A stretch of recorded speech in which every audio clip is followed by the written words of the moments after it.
Is the COMEX about to break the LBMA? Well, that very well could be one of the outcomes of the recent action that has just taken place.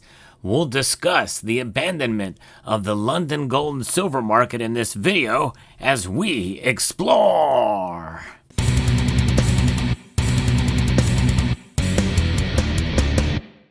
Yes, you heard right. There has been a massive event that has just occurred that not a lot of people are talking about. A member of the community, Costa, sent this to me, which I thought was quite fascinating when I looked into it and researched a little bit about what's going on here. This is something else, and there's not a lot of news on it. The Chicago Mercantile Exchange has announced plans to delist several precious metals futures contracts. Yeah, that's right.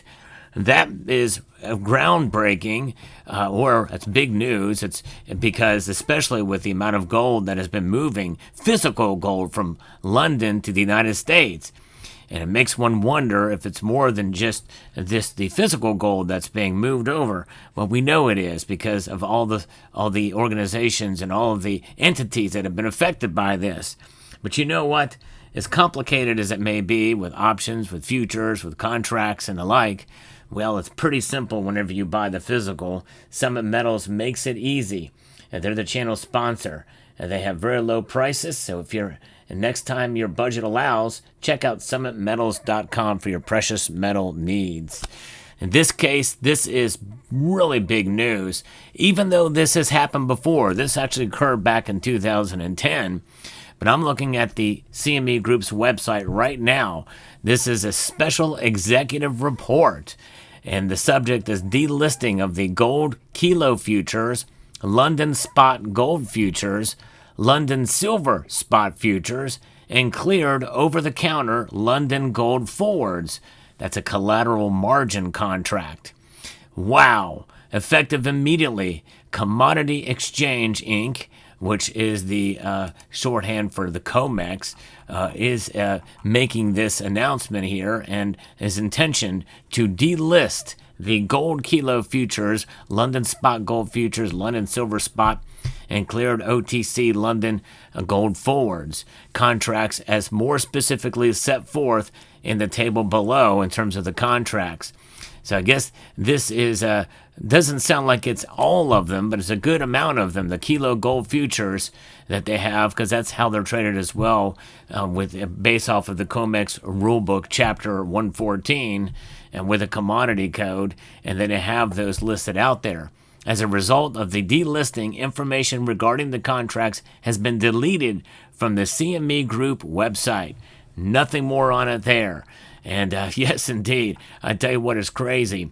Now, what does this necessarily mean? Well, it could mean a number of different things. It could mean that they're very concerned about the paper gold trading that has been used as collateral for CME trading, and it could also mean next to nothing, and it could be reinstated again, or it could be reconfigured based off of what's happening with a lot of that gold coming over from the LBMA. Maybe they're not as needed as much anymore from the CME Group because the COMEX has a whole heck of a lot of that gold. And, by the way, silver.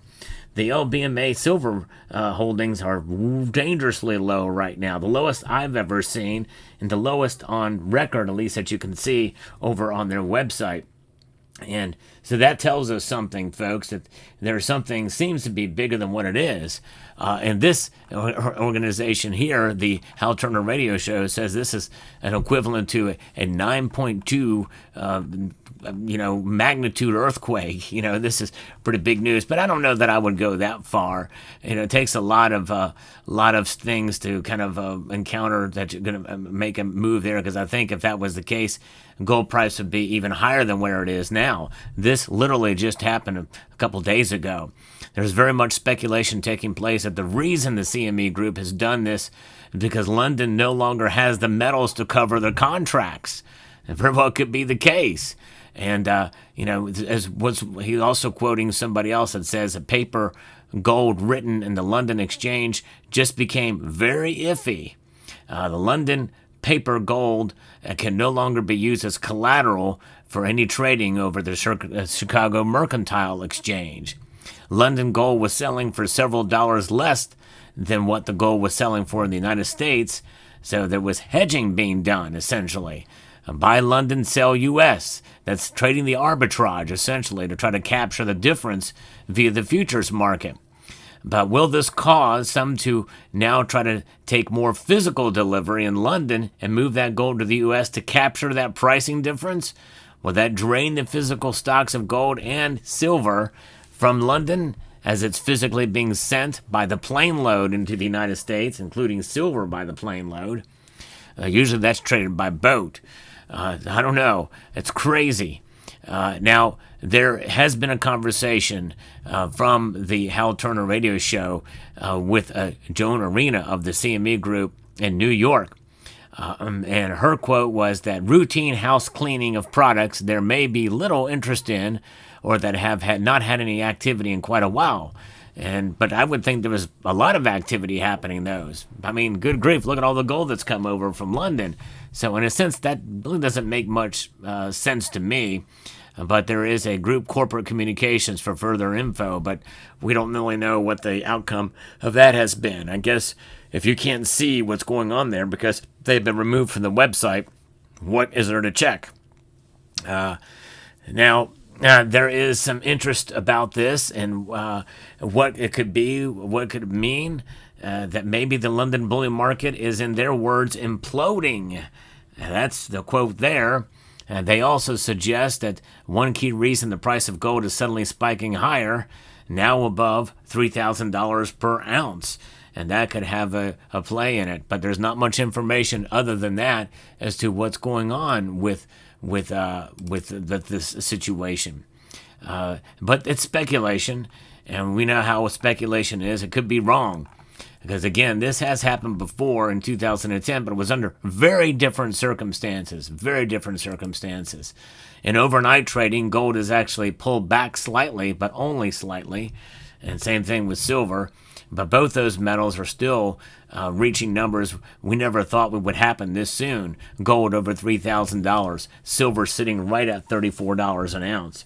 But it's that very interesting timing for this. And I think that's what makes it, in a sense, something that's going to have a ripple effect on the gold and silver market in general, because that gold and silver are likely not going back to London, the physical metal that is there, which means that why should there be much trading, or listing these from the CME, because there's not much left to list. I don't know. I'm just speculating there. And again, there's a lot of complexities here, and so I don't want to overstate this or overhype it because I really don't know. It's just that this seems very strange timing for this to occur, and why they would delist it, and for how long will this occur. But what an amazing thing. And it makes me all the more glad that I just deal in the physical. But nonetheless, it does affect us if we buy physical gold and silver, because we are essentially at the mercy of the spot price market. And the spot price market very well could be reacting to this, even though, at least on hand right now, the Asian market seems to not be so concerned, as there is some consolidation happening and a pullback of some of the pricing for gold and silver. But nonetheless, it may take a couple of days. This barely is hitting much news out there. I couldn't find a whole lot on it as far as how this thing is going to play out. But I certainly do thank Costa for sending this along to me. What I like to do is bring you the latest news in the world of precious metals. And part of that is like this story that was sent to me by other individuals. And so I appreciate those of you who contribute so that I can bring it to a wider audience. But I try my best to do my research to find out what's going on in the world of precious metals. It takes a long time. So if you enjoy what I do here and find the information informative, I hope you will consider subscribing to the channel. And pressing that thumbs up button down below. I'm trying to reach 100,000 subscribers by the end of the year. And also just want to be able to be a place where you can get the latest news in the world of precious metals. Now, how this is going to play out and what will happen in the Asian market is something else we should be considering and talking about as well. The Shanghai Gold Exchange, as we know, and I've talked about that on this channel many times, there's been arbitrage trading happening there as well. The price of gold and especially silver had been much higher there for quite a long time. But nonetheless, there didn't seem to be much fear that they're going to drain those markets. And most of that gold and silver being traded there, especially, I think it doesn't quite, I think it has to pass through London before it gets to Chicago, or to New York rather. So it'll be very interesting to see how this story plays out. It may not be a big deal right now, but I think a ripple effect could occur if this thing, depending on, unless it gets reorganized into a different scenario or situation that can cover these things and reconnect those markets. Because London is the central place for trading gold and silver in the world. And for them to do this seems like a pretty big deal to me. Could I be wrong? Possibly, but I don't know. It just seems awful strange.